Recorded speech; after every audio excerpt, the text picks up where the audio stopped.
তো গনগেলি টুল্লা মুল্লা নিয়ে যায় না, শেষে কয়দিন ভালো খায়, পরে আলু ভর্তাও দেয় না।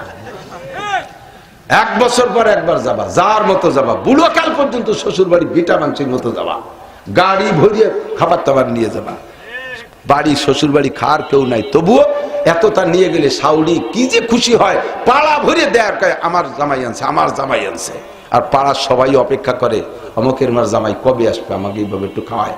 আমারটা আসে, ডেলি এসে মানে সেই বাড়ির ডিম এই বাড়ির জামাইয়ের কাছে বেচে, সে জামাইও বাড়ি কয় যে আলু ভর্তা খায়, তাই বাস ছাড়ে না।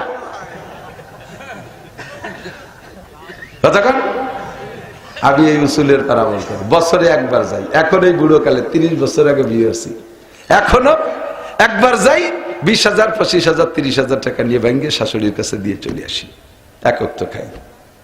শাশুড়ি এখনো আমারে নাম ধরে রাখে, ছেলের মতোই জানে, যেমন যাবেন সেরকম পাবেন। দোস্তর বাড়ি দোস্ত আসলে তো কিছু না কিছু নিয়ে আসতে, আর খালি হাতে আইছো নাকি, কি কি নিয়ে আসছো? তোমার দেশে তো মক্কায় তো খেজুর টেজুর পাওয়া যায়, কি কি দিয়েছো? নবী পাক জবাব দিলেন, আত্তাহিয়াতু, এই মিষ্টি দেশে আল্লাহর সামনে প্যাকেট দেশে, আত্তাহিয়াতু লিল্লাহি ওয়াসসালামাতু আত-তাইয়্যিবাত। এইটুকু বলছেন নবী পাক, আত্তাহিয়াতু লিল্লাহি ওয়াসসালামাতু আত-তাইয়্যিবাত।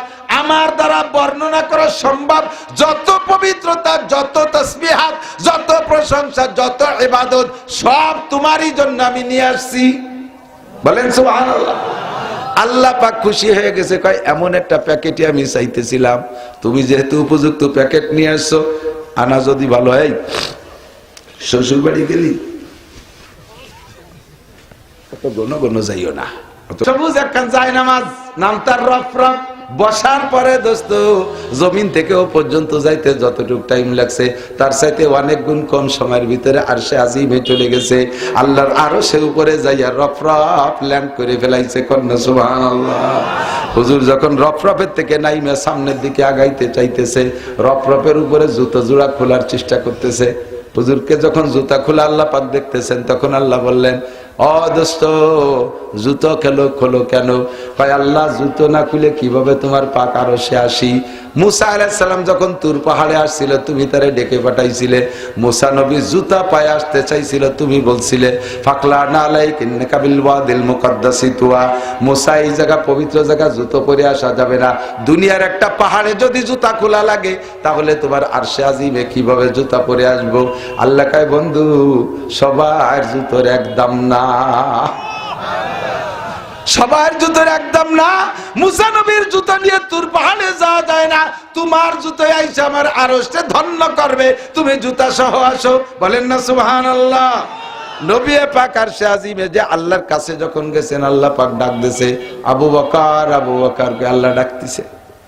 আবু বকর কয় লব্বাইক আল্লাহুম্মা লব্বাইক। নবী আলাইহিস সালাম ব্রেক হয়ে গেছে, ইয়া রাব্বি আজা আবু বকরিন কাবলা মুজিফিল আরশ। আল্লাহ আবু বকর কি আমার চাইতে আগে আরশে আজিমে চলে আসছে? আল্লাহ পাক বলেন, না, আবু বকর আসে নাই। কয় যে তুমি ডাক দিলে আবু বকরই তো ডাক শুনলাম, আমি তো আবু বকরের কণ্ঠ চিনি। আল্লাহ কয়, দোস্ত, তোমার আর আবু বকরের প্রেম আর ভালোবাসাটা আমার কাছে এত ভালো লাগছে যা বলার না। তোমার তো দুনিয়া আবু বকর আছে, তুমি ডেকে ডেকে তৃপ্তি নাও। সেই থেকে আমি আরশে আজিমে একটা আবু বকর আলাদা বানাইছি। তোমার আবু বকরকে যতবার ডাকো, আমার আবু বকরকে আমি অতবার ডাকি, আমিও মজা নেই, তৃপ্তি নেই। এইটা আমার আবু বকর। কণ্ঠতালে মিল আছে নাকি শোনানোর জন্য একটা ডাক দিলাম। আল্লাহ, সেম, একেবারে বিলকুল পার্থক্য নাই। আমার আবু বকরেরও যে কণ্ঠ, এটারও সে কণ্ঠ। আল্লাহ কয় চেহারাও একই রকম বানাই রাখছি, আমি তো সবাই রে বানাইছি। এই আবু বকর আর ওই আবু বকরের মধ্যে কোনো পার্থক্য নাই। বলেন না সুবহানাল্লাহ। সামনে যে আল্লাহ রসুল বসছেন, আল্লাহ পাক বলছেন, বিমা জিতা ইয়া হাবিবি মিন দুনিয়াকা। দোস্ত, দুনিয়া থেকে কি নিয়ে আসছো? দোস্তর বাড়ি দোস্ত আসলে তো কিছু না কিছু নিয়ে আসতে, আর খালি হাতে আইছো নাকি? কি কি নিয়ে আইছো? তোমার দেশে তো মক্কায় তো খেজুর টেজুর পাওয়া যায়, কি কি দিয়েছো?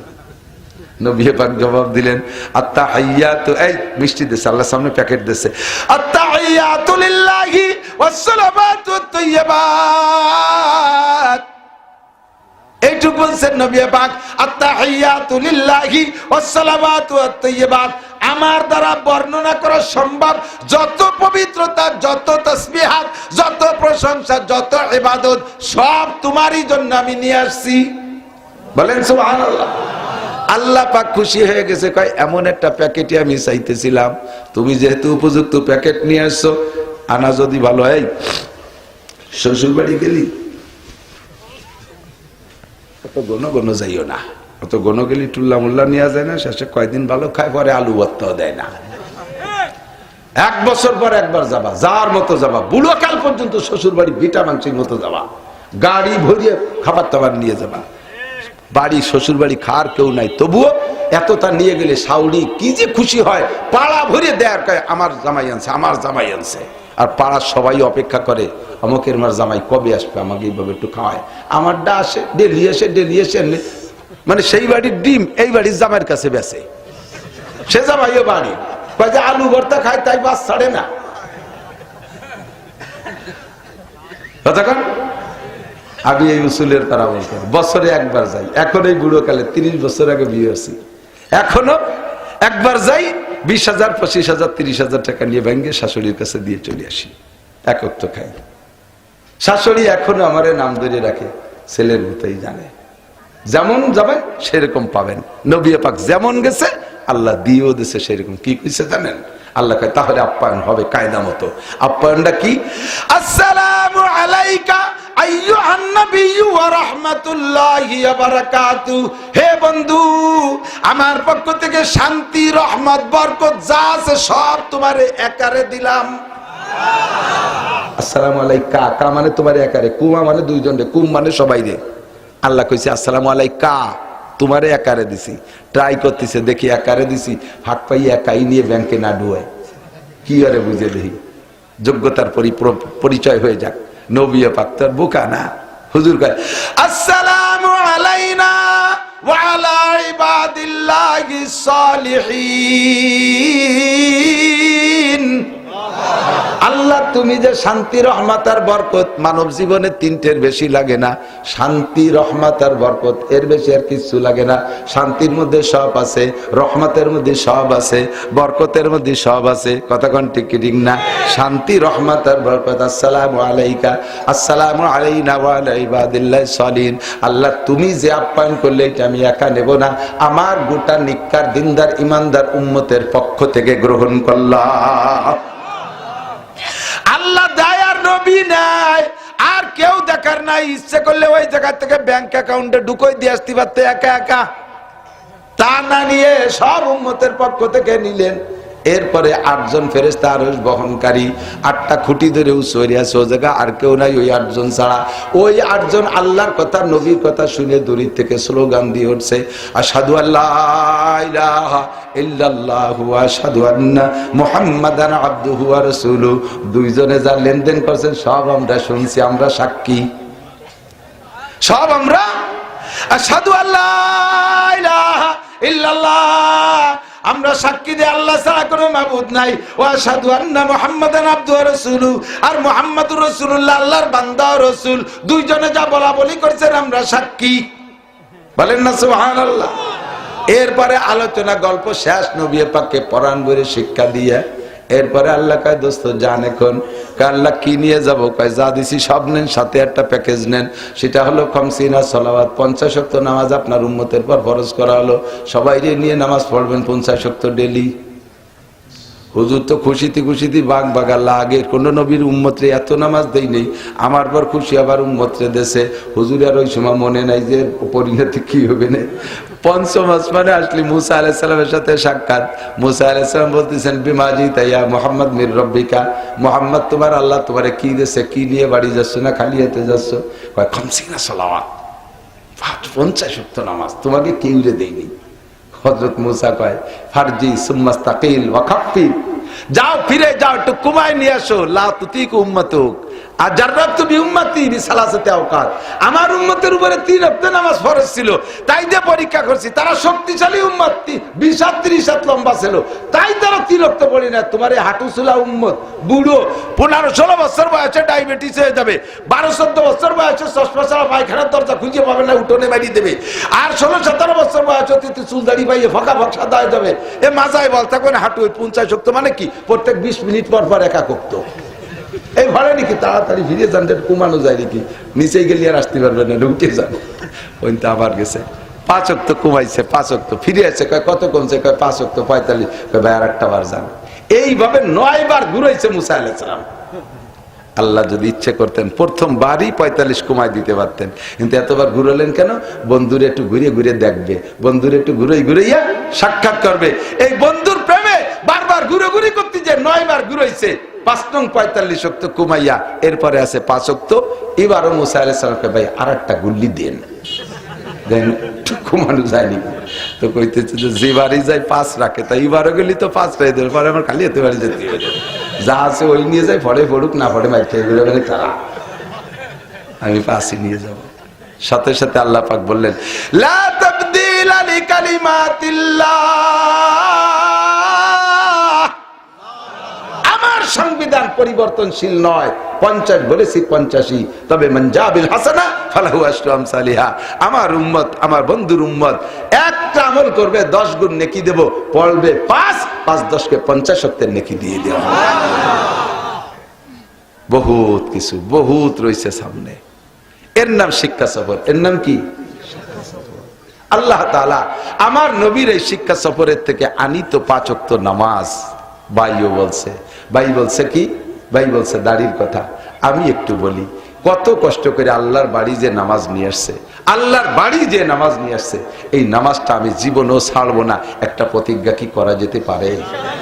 একটু একের বিলাং হাত দেখতে চাই না, অন্তর থেকে পাকা সিদ্ধান্ত নেন তো। কাজ কাম জয় ঝামেলা যা আছে নামাজ পড়বই, নামাজ পড়বই, আজ থেকে নামাজ পড়বই 5 ওয়াক্ত জামাতের সাথে ইনশাআল্লাহ। ঠিক আছে না? ইনশাআল্লাহ জামাতের সাথে নামাজ পড়বো। আল্লাহ কবুল করুক বলেন আমিন। আল্লাহ কবুল করুক বলেন আমিন। এই নামাজ আবার একা পড়া যায় না। হুজুর তো ওই বাড়ি আল্লাহর বাড়িতে নামাজ নিয়েছে, আসার পরে হুজুর বলেন আম্মা মানে জিব্রাইল ওমাইন, জিব্রাইল মেরে 2 দিন ইমামতির নামাজ শিখিয়ে দিয়ে গেছে। নামাজটা আমি নিয়েছি, কিভাবে পড়তে তা তো জানি না।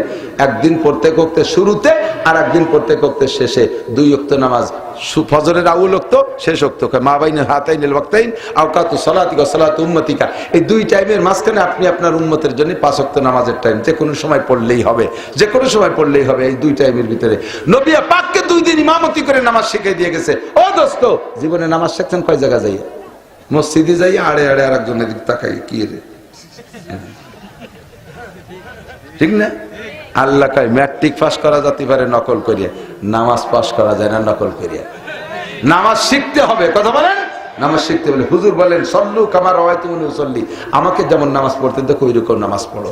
নারী আর পুরুষের নামাজের মধ্যে পার্থক্য করে হুজুর মহিলাদেরকে নামাজ শিখাইছে খাদিজার মাধ্যমে, আয়েশার মাধ্যমে শিখে বলছে যে এইটা, এই খাদিজা আয়েশা যে নামাজ পড়ে ওটা আমার নামাজ, এইভাবে পড়বা মহিলারা। আর পুরুষদেরকে তো নিজে ইমামতি করে শিখাইছে। একদল আবার হুজুর কইছে আমার নামাজের মতো নামাজ পড়বা সবাই, তো হুজুর তো পুরুষ, কাজে হুজুরের নামাজের মতো নারী পুরুষ সবাই নামাজ। কত বড় বুদ্ধিমান চিন্তা করতে পারেন। এই আল্লাহ কইছে পর্দা করো, নারীরাও পর্দা করো, পুরুষরাও পর্দা করো। তাহলে নারী আর পুরুষের পর্দা এই কথার পরে একরকম হবে না? তাহলে নারী পুরুষের পর্দা কি একরকম? মহিলারা বাজারে যেতে গেলে বোরকা পরে যেতে, বেটারাও কি বোরকা পরে যেতে হবে? হ্যাঁ, তো একরকমই তো হতে হবে। পর্দার হুকুম 2 জাতির একই রকম। হ্যাঁ, পুরুষরা ইমামতি করে, তাই তোর বউ নবীর ইমামতি করছে, তো নবী তো পুরুষ ছিলেন, তা তোর বউরে দিয়ে ইমামতি ওরা দেখিস মুসল্লিতে কি আরে কি আরবে তা কলাম না, যাও ফাজিল ইদ্দাল আমা গেছে এবার ফাজিলতে। এদিক তাকান, নারীদের নামাজ আলাদা, পুরুষের নামাজ আলাদা। আমরা কি করব? প্রত্যেক ওয়াক্ত নামাজ মসজিদে পড়বো। এদিক তাকান, কখনো যদি কোনো কারণবশত আপনারা পাবলিকরা দুইটা মাসালা দূরে, ওই গোড়া একটা কথা বলছে হাসানাতুল আবরার সাইয়াতুল মুকাররমিন মৌলানা উসমান গনি মুসাফিরি, মৌলানা আবুল কালাম সাহেব, উন্ডা স্থানীয়ভাবে বাড়ি থেকে কারণবশত যদি জামাত ফেল হয়ে যায়, আসানুল ফতোয়ার ভিতরে লাগছে, তাহলে উন্ডা মসজিদে যাইয়ে দেবালোকে জামাতের পরে একা একা নামাজ পড়বে না, উন্ডা ঘরের মধ্যে পড়বে। কারণ ওনারই পরে জামাত ফেল করে দেখে পাবলিকই শিক্ষা নেবে, আল্লাহ এত বড় হুজুর জামাত ফেল করে যদি দোষ নয় তো আমার দোষ কি? পাশাপাশি জামাত ফেল করে একটা কবিরা গুনাহ, এই কবিরা গুনাহটার এজহার হয়ে গেছে, উনি আলেম মানুষ হয়ে একটা কবিরা গুনাহ করছে, তাই মানুষের সামনে জানাই দিল। এই জন্য উনি পড়বে গোপনে ঘরের ভিতরে। আপনারা পাবলিকে যদি জামাত ছুটে যায় তাহলে বাইরে জামাত করলে 27 গুণ নেকি পাবেন, কিন্তু মসজিদের কারণে হলো 500 গুণ। বাইরে জামাত করার কারণে জামাতের ফজিলত নেবে বলে আলাদা করে জামাত করছে মসজিদের বাইরে জামাতের ফজিলত, তাতে হয়েছে 1 রেখাতে 27 রেখাত, কিন্তু মসজিদি পড়লে তো অত 500 গুণ। সে মসজিদি না পড়ে বাইরে পড়ছেন, লস হয়ে গেছে না? একাও যদি মসজিদি পড়েন জামে মসজিদের কারণে আপনাকে 500 গুণ বেশি নেকি দেওয়া হবে। তাহলে কাজেই বাইরে এই জামাত নিয়ে না পড়ে ভিতরে পড়ে। হ্যাঁ, যদি আপনারা পাবলিক হন, আপনার সূরা কিরাত ভালো না থাকে, তাহলে একজন ভালো আলেম পাইলে তারা নিয়ে বাইরে পড়বেন, কারণ আপনার সূরা গলত, আপনার নামাজ হয় না। সূরা গলত থাকলে, কিরাত পড়া গলত থাকলে নামাজ হয় না। এই জন্য আপনারা পুরুষটা জামাতের সাথে নামাজ পড়ার চেষ্টা করবেন। রাজি আছেন তো? ইনশাআল্লাহ রাজি আছেন? কষ্ট পেয়েছেন আপনারা? একটু বলেন 31শে জানুয়ারি বলবেন না? 31শে জানুয়ারি আবার করেন একটু। 1-2 ফেব্রুয়ারি কি নির্বাচন হবে? ইস্তেমা। বলেন কি হবে? এই একটাই হবে ইস্তেমা। 2 নম্বর কোন ইস্তেমা হবে? বাংলাদেশের সেকেন্ড কোন ইস্তেমা আমরা চাই না, একটাই হবে ইস্তেমা। তবলিগ হবে শান্তির সাথে, তবলিগ হবে আগের পদ্ধতিতে। মারামারি, খুনোখুনি, মারামারি, দাঙ্গা হাঙ্গামা, মানুষ হত্যা করা, এই সন্ত্রাসী তবলিগ আমরা কামনা করি। কথা বলে